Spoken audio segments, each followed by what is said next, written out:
Okay, so it's Monday morning. I'm re-recording this video because I was actually my sound was not working. So I took a beautiful trade on Nasdaq, and this is finally after backtesting and after doing everything like understanding how to backtest and creating system for the backtesting, then backtesting, adding everything that I want to add into my system, and then perfecting it. Finally, I took it in reality. So I was just looking at these setups in on the I was trying to find those setups in reality, like in the historical data, for me to later be able to take these trades in real life. So honestly, I think we are going to continue up higher over here because this was just such a beautiful entry and whatever. So let's look at the daily chart. So this was the previous week. This is the current week. We opened with a huge gap and we collected some of the liquidity. We took Friday's low, which I'm going to show you later on the hourly chart, and we um, displaced from that area and then retraced back. So as of here, it would be nice to take this previous week low. I mean, if I was the market maker, I guess I would take this low if there are orders, which I don't know, but it's possible to see through the volume data, right? Through the book map, not in on CFDs, but for the Nasdaq, it's possible for the futures. Yet I don't know, and we can see that the orders there were here were enough to push the price higher.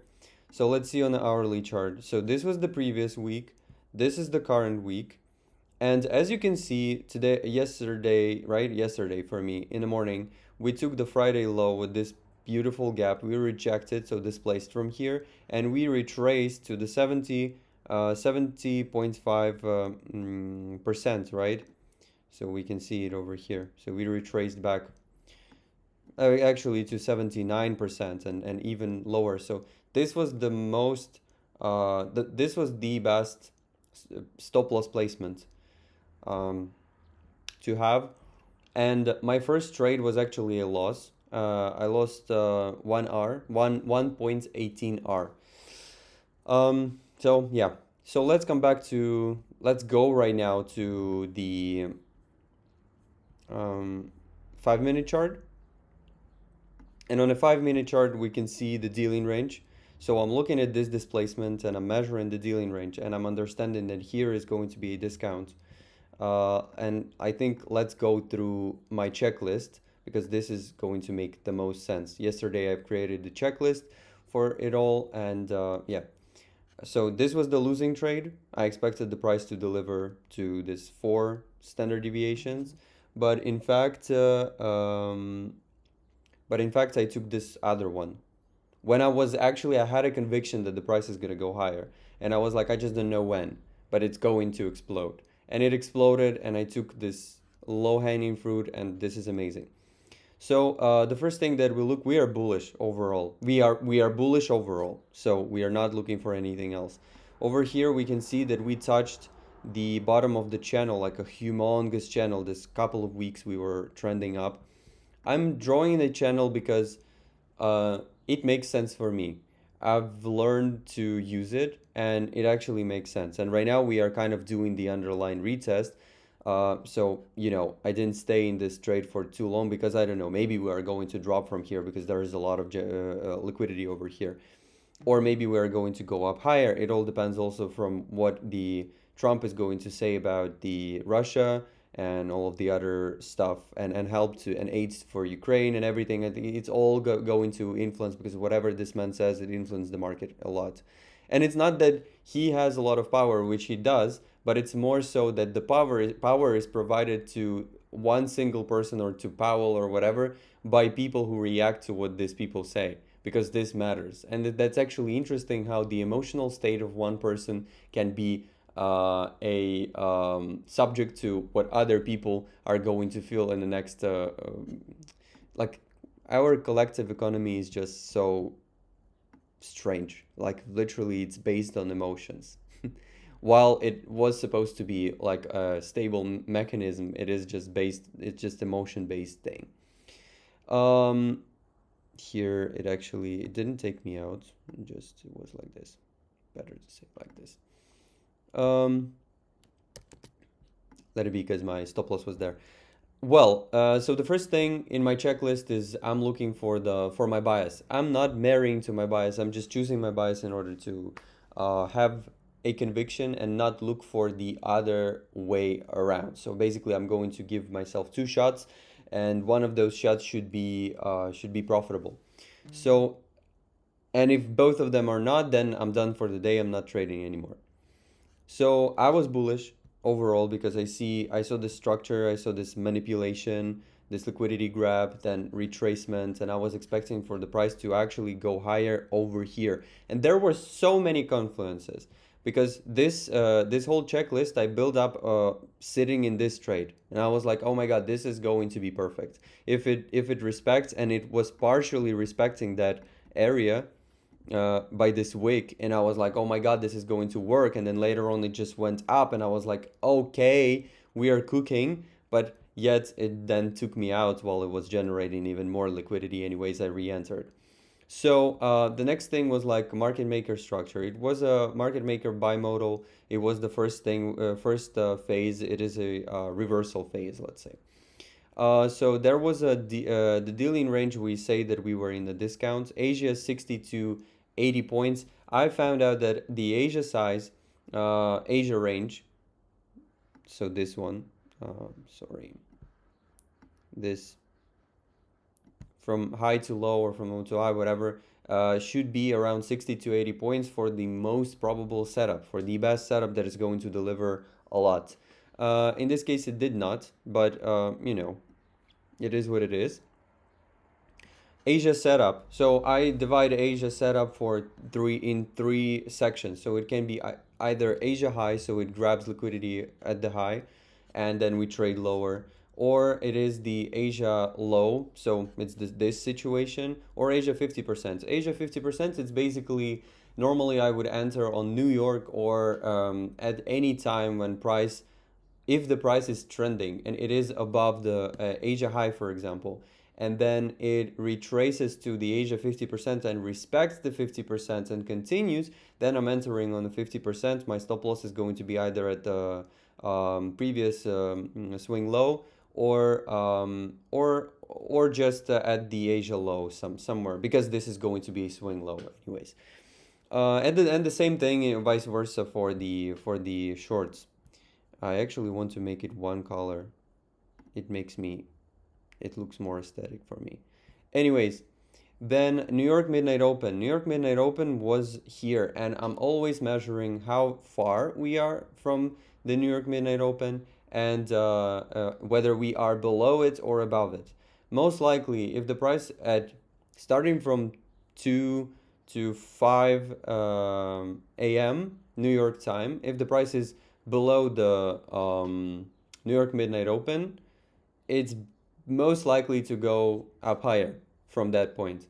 If it's above, it's going to reverse. So I'm using it as a guide. And many times, like on the New York session, if I want to trade and I see that the price is above the New York Midnight Open, I know that it's going to reverse. There are many other things that I use to identify that, but anyways. RSI was 36, by the way, but I said that it's 30. It was anyways oversold. So over here was 20 actually. But I was not looking, this was enough for me, so I'm looking for 20, first time when the price moves below the 30, and then I'm looking for the retracement. The retracement is going to be at around like 30 to 36, whatever. It was at 36 here. If we zoom in to 1 minute, there is going to be one more confirmation, and I'm going to show you it exactly when we are actually entering the trade. By the way, this OTE didn't work out, so I will delete it. And the OTE was actually here for me. It didn't work out for me, but there was a reaction. There was a reaction at this level, and you know, it is a useful tool. Okay, I didn't find my entry at first, but I was trying to find the extremely precise entry. And today I took a trade which is 1 to 6 risk reward. So I know it is risky, and it makes no sense in many cases, and it's best to take trades like 1 to 2, 1 to something. I don't know, I just feel drawn. My whole entire body is just drawn to this, and I don't want to go against myself. I tried trending with ginormous stop loss, taking smaller. I just don't feel anything. It just, I don't know. Okay, anyways, VWAP. I'm also using the VWAP, so I'm going to turn it on. I'm not having it turned on the charts. I just take a look. So basically, we almost touched the -4 standard deviations from the VWAP, and here we fixed ourselves at -3, right? But as if we're looking at I was looking for the entry over here. So basically, this was enough for me to expect the reversal from here, because many times if there is no reversal, we are still in the Asia or something like that. But you know, here we had it's just everything that my model that I've developed for myself says. It's like a combination of ICT and combination of certain indicators that actually help me to make a decision, because I found out that while trading only ICT in the beginning, firstly I was very I was sure that the price is gonna go, and but then if the price didn't go my way, I wouldn't be very sure to re-enter, and I would lose many trades, and I would lose and then come back next day and have the same situation and the same situation and the same situation. Oh my god, my nose. Then SMT divergence. Okay, so below extreme. Okay, so we are below the extreme. So this is the VWAP, and I'm actually like, how do we use it? As I understood, is basically if we are below it, then the sellers are in control. If we are above it, then the buyers are in control, right? And basically, it's more objective thing like this one, like over here we are seeing the dealing range, right? Which basically tells us all the same things, but this is like more technical, right? Um, Whatever, I just use it for the confirmation. Maybe 10 years later I'm not going to be using that, but you know, for now it works. Then there was an SMT divergency on normally I check it on 15 minutes, but this time I use just this one on 5 minutes. While it was a long time ago, and it actually makes no sense, it was meant to be over here, I still marked it, and I think this is my mistake. I think I shouldn't have done this. Honestly, VWAP, coming back to VWAP, it also helps to hold trades longer. Because, like for example, if the price managed to push through the 50% of VWAP over here, then it means that the price is going to, then the buyers are in control, then there is a huge possibility that the price is going to deliver. Then you know, you can even wait for the price to retrace to 50% of Asia, or in this case it's going to be just 50%, like the actual VWAP, and then move. Like, this is so interesting, but the Asia makes it more objective while it is still subjective. It aligns with all of the other indicators, and when it aligns, then it actually makes the most sense, and then setups work out. But it's all, you know, it comes from observation. So I'm gonna turn off the VWAP because it's messy enough. Then we look for the PO3, and PO3 was actually aligned over here. Aligned enough for me. Again, I'm saying this. It was aligned enough for me. So here I saw that it was 3 a.m. opening, right? And I see that the 1 hour candle goes lower, right? And we have this ginormous gap that we would most likely be, I mean, I think that we'd be interested over here. We'd be interested to fill. So I'm like, well, okay, I want to try shorts over here. Longs. Over here, actually, I was already in longs. I entered immediately because I was like, wow, this looks like a manipulation to me. Let's try. And I was 60% sure that it's gonna work out, and I gave myself 40% of like, well, okay, I can be taken out. I'm willing to take this risk.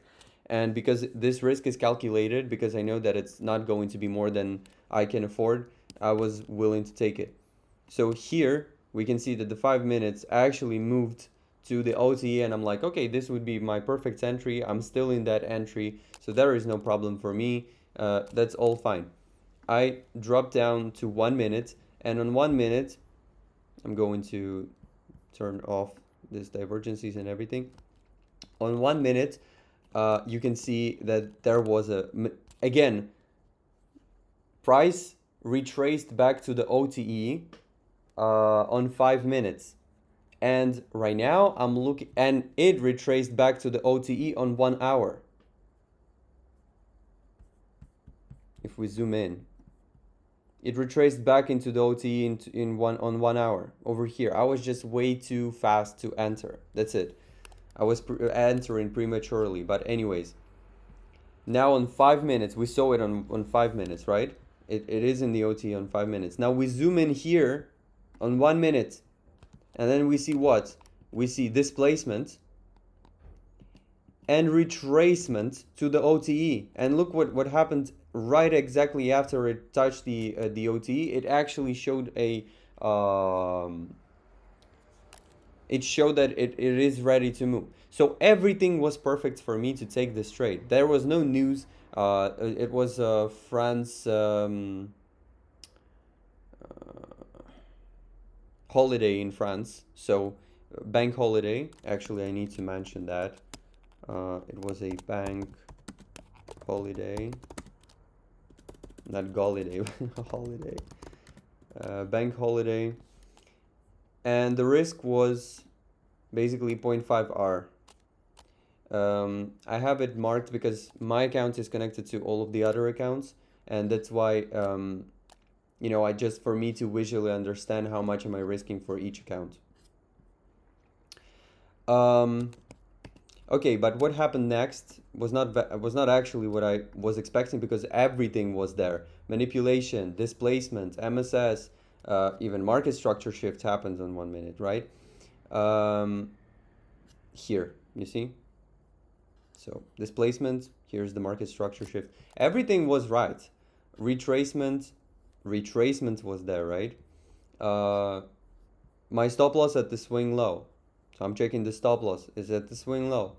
Expected move. I'm expecting the move to 1 standard deviations of the Asia range. So that's basically, you measure the Asia and 1 standard deviation above, or 0.5 standard deviation in this case.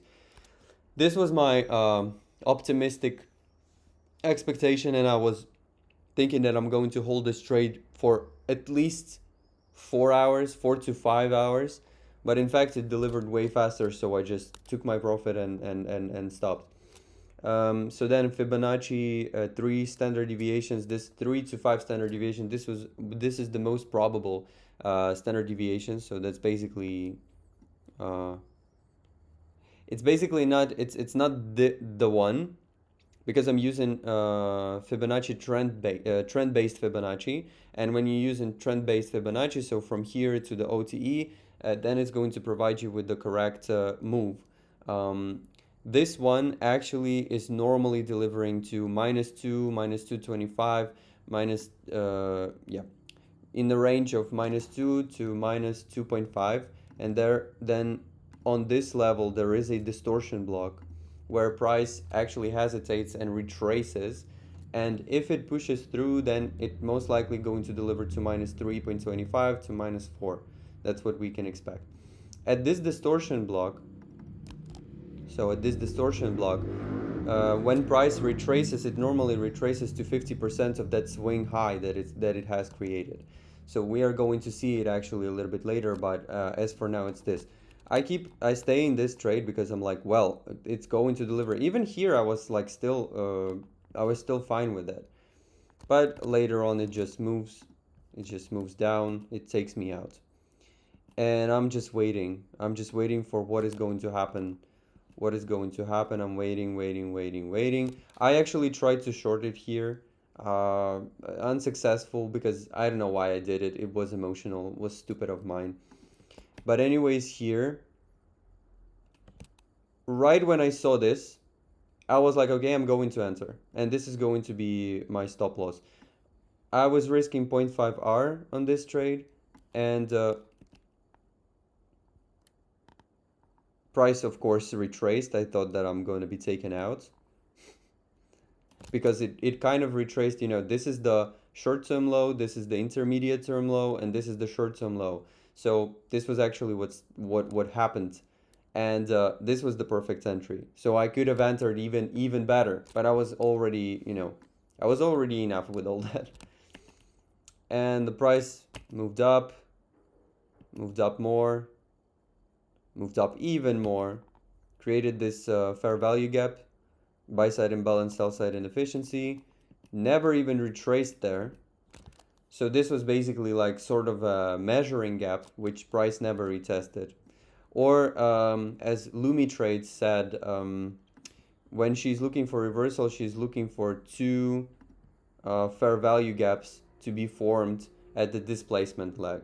But you know what is, she's entering over here or entering at the retest or a little bit later on a second phase.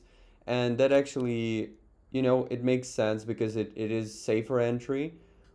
But I kind of like entering here, and it's all about the style that you develop. For me, this is fine. I'm okay to have one loser in order to have the winner that is going to be 6 times more than my loser, right? In this case, that's for me.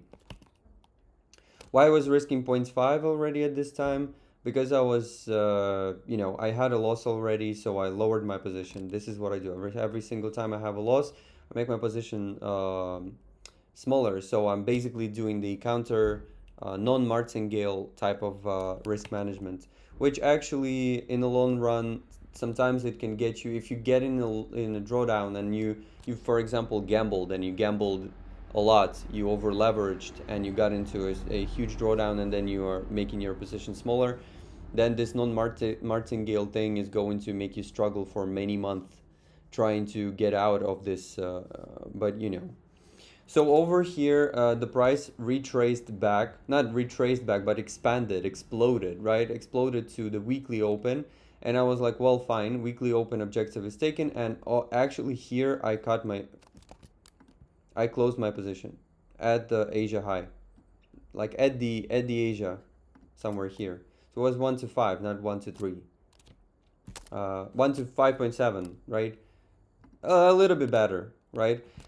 And as the price approached the distortion block, look, it touched it, and it retraced right from it. Look at the reaction.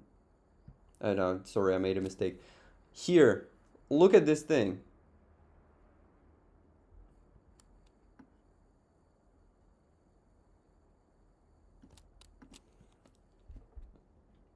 So the price actually traveled right. Okay, I need to cut this because this actually makes no sense. So basically, I made a 6R, almost 6R, on this trade, which is wow. Maybe even like this, because it was like around 6. I remember that it was 6R. And the buy side liquidity is taken. So that there are so many confluences. I'm even right now. I'm even okay. So the price just expanded to the upside, right?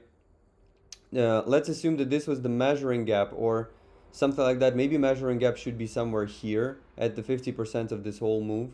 So the price started to deliver. It delivered to the weekly open, and it just smashed right through it. It smashed right through the VWAP. So it didn't stay there. It didn't stay for long. Just continued, and I was not trailing my stop loss, but I was ready to let go of this trade already. I was waiting for it to get to -2 or -225 or something like that, because at the distortion block, price always retraces, so it can only go as far. It can only go so far. There are not so many cases where the price just continued up higher, and actually this is the like one of the most perfect deliveries that I've ever seen, ever. Only when you get on the CPI and you know the side that it's going to take, and only this can smash you right into profit, but it doesn't happen that often. So we retrace. Normally this retracement is, normally there was meant to be a consolidation and then a retracement to like normally to 1.5. Oh, okay, so it actually did somewhere into this zone from -1 to -1.5. This is and it's only when you're trading the Nasdaq. All of the other instruments, you need to actually look at them. To just retrace into this 1.5, I didn't hold the trade already, but here I could have added into my trade, which I need to learn to do, but it's still not on that level, but I'm getting there. And one day I'm going to be doing that confidently, and that's going to be delivering. What are we looking for? I want to show how I actually measured the gap. So I'm only measuring the unfilled gap where price didn't trade. So that's basically from the wick to the wick. And this is going to be the place that is, but the points of interest for me. Not all this gap, as for example, if you watch ICT, and he said that I didn't create anything of this, and it was said maybe before him, whatever. So but I've learned it from him. So he measured only the unfilled part, because the filled part, the price was already there. So anybody who had the order there, this order is already filled. Maybe some new orders have generated over time, and maybe they are going to be filled, but most likely they're going to be in that gap. So that's basically what I was expecting in the beginning for the price to deliver, for where the price would deliver. So let's take a look. The price struggled here. It accumulated at the New York Midnight Open. Honestly, sometimes I even measure this fair value gap at the New York Midnight Open, and I just extend it because it just allows me to have a bigger area to see where the price is going to be accumulating at, or where the price is going to come back to. This is like it marks the low-hanging fruit, both for London and for the New York session. Because on the New York session, it many times it will retrace to the New York Midnight Open immediately, or go below it. So, for example, if we want to go higher, we will retrace back to the New York Midnight Open, because this is going to be the best price to purchase. That's basically the daily open, and it makes so much sense. I don't know, like, just makes a lot of sense to trade there. So sometimes I measure it like this, but in this case it's going to be reverse. I put the darker side below to identify it as a support of some sorts, right?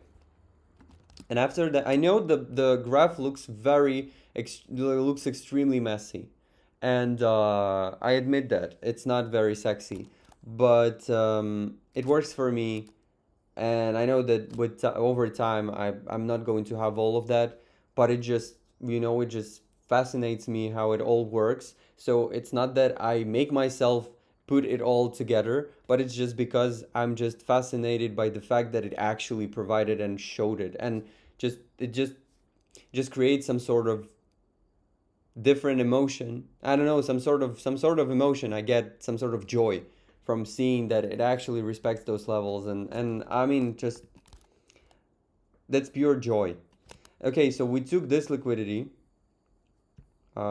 this generated liquidity, which actually makes sense. You see, this was like some sort of a consolidation, right? And after that, the price decided to finally, like, it retraced to the OTE on many levels, and it broke through. If we put this distortion block right about here, right, and it filled. If we look even further, again, I'm showing this in 1 minute because it has a little bit more information that you can use while you're holding the trade. Again, I'm saying I'm recording this video for myself. So anyways, but if anybody finds it useful, then it's cool. It's nice. And yeah, then the price just delivered to exactly the consequence encroachment of that, whatever place that I've mentioned. Exactly to 50%. And I mean, it's repeating over and over again. And also, like, I mean, of course it's kind of hard to put it all together, because all of these things you can see only over time. They don't happen all of them every single day, but just today it was the day when everything just clicked. Sometimes it's just 50% of those things working, and this is how you can understand whether it's an A setup, B setup, C setup, whatever, A plus setup. Today was like an A plus setup. It worked out as a B setup because, you know, the only thing over here in this first setup that I took is that it was before 3. And I was expecting that at 3 a.m. when when the London opens, the price is going to just propel to the upside. I was okay with them to go down, and this is what they did. I thought that they are going to fill their orders over here and just explode to the upside, but well, later on they decided to accumulate a little bit more and then explode a little bit later. But well, anyways, they delivered, and from here the price goes down. So that's all I was expecting from the price. The only thing that I want to actually take a look at, it's basically if I use the trend-based fib, how far did it deliver? 2.5. Not exactly what I'm looking for. Like today it didn't work well for me. I normally use this trend-based Fibonacci extension, but today this ICT type Fibonacci worked way better. And maybe it was meant to be measured even here because this is the final manipulation. But I think the price is going to go even higher, but it all depends on the news.